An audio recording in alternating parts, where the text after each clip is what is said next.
Stories of Ulysses. I like digging around at the junkyard. It relaxes me.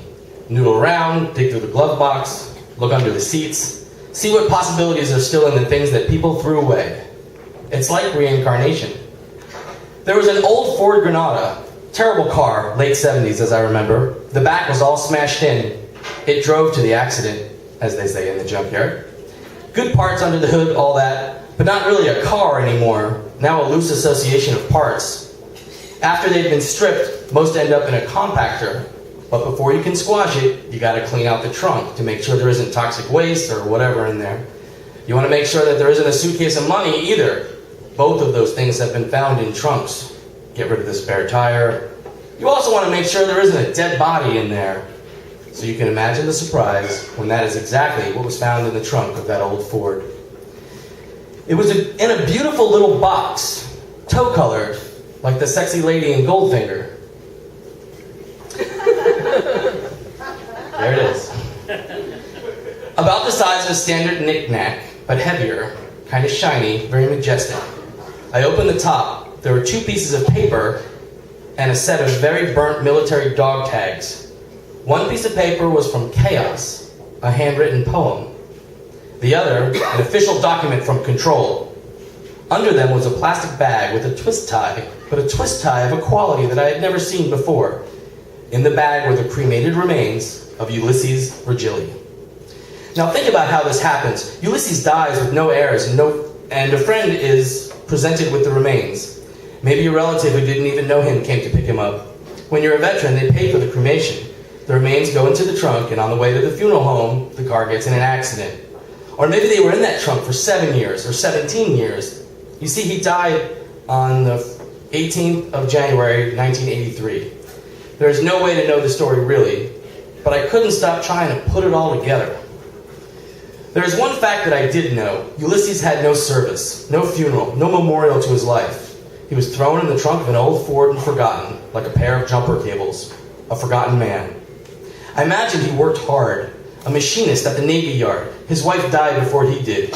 I imagine that their son was a deadbeat. Maybe he was from Atlanta before he relocated to San Francisco after being stationed here in World War II. Or maybe he was from Meridian, Mississippi. With a name like Ulysses, he was likely from the South. I imagine he died of lung cancer after smoking Pall Malls for 70 years. A slow and agonizing, lonely death. And the shame and degradation of not having a proper funeral. I took the ashes to the bar, the Odeon bar, and I put them on a shelf above the whiskey and waited until Bloomsday, June 16th, to give Ulysses his rightful event. I gathered together a table on the stage and transferred the ashes from the golden box to 50 or 60 smaller Ziploc bags. I put a few bar candles on the table, took off my hat, and asked everyone to please be quiet for a moment, and I began to speak. I had no idea what I was going to say. I never really do. I just kind of wing it. Not being an actor and all, I just started talking. I talked about the kind of people who own Ford Granadas. Thought that would be a good place to start. My first proper girlfriend drove a Ford Granada. Of course, it was a hand-me-down from her dad. It's like the official car of men whose pants chafe their armpits. I talked about how no matter what it was, what it cost, or how covered it was in its life, in death, it all gets processed at the junkyard as one of 4 things. Ferrous metal, non-ferrous metal, precious metal, or garbage.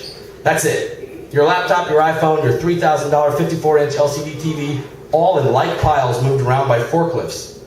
I talked about how every once in a while something comes to the junkyard that's simply amazing. A 1950s fat jiggling machine, a gynecologist examination table. All the guys do the same thing. You scratch the sneak and sniff. Sorry, I have to tell you that. Sorry. Sometimes things come to the junkyard that don't make sense, like hundreds of 9-iron golf clubs, or 3 trucks full of booth displays from the Irritable Bowel Syndrome Seminar and Conference. I tell them that sometimes you'll find a gun under the front seat.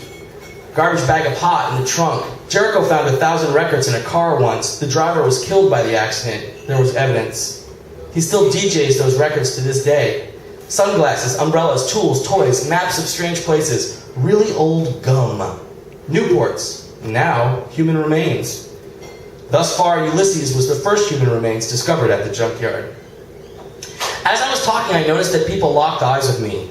I was talking, but I really wasn't.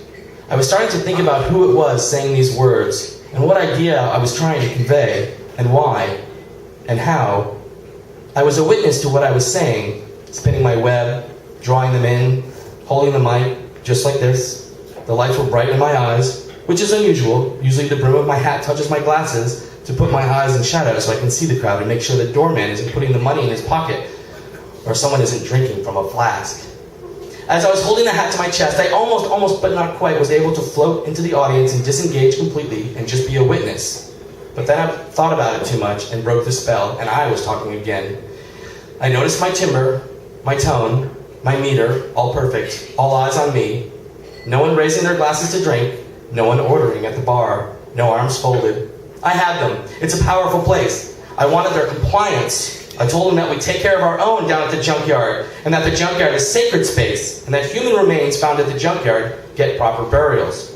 I explained to them what was going to happen, what we're going to do. We're going to have a moment of silence, and we're going to light these candles.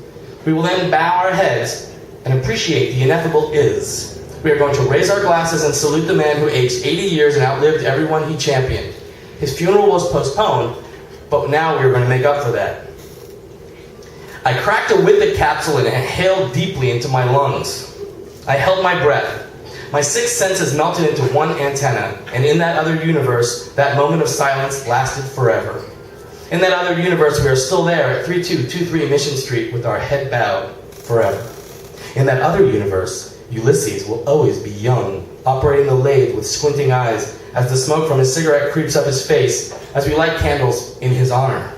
We toasted. And one by one, people approached the stage and took one of the small plastic bags containing the last remaining corporal form of our new friend, Ulysses. To the far corners of this cruel, cruel world, I told them, and asked that the coffee-powered overachievers who are the denizens of the city of art and innovation take his ashes to the winds hither and fro. And that's where Ulysses ended up. In the coming months, I started getting the occasional postcard or email reporting that Ulysses was let go to fly off the starboard side of a sailing vessel in the middle of the Atlantic. Ulysses was dumped over the edge of a tram car in Switzerland, on the plains of Mongolia, the steppes of Peru, in the sewers of Cuba. A volcano in Costa Rica snorted a bit by Torah before his friends could stop him. I personally left his ashes both at the Rongbuk Monastery in Tibet and a sprinkle in the treasure chest that I buried my beloved Dematina in. The two pieces of paper that were found in that box above his remains, one was his death certificate, which is where I got the information, and the other was a small poem, which I will now read to you. Goodbye, sweet Louis, goodbye. Thy life was but a balloon in the hands of a child, let go to fly. Watch thy spirit soar to the skies. Goodbye, goodbye. Thanks a lot.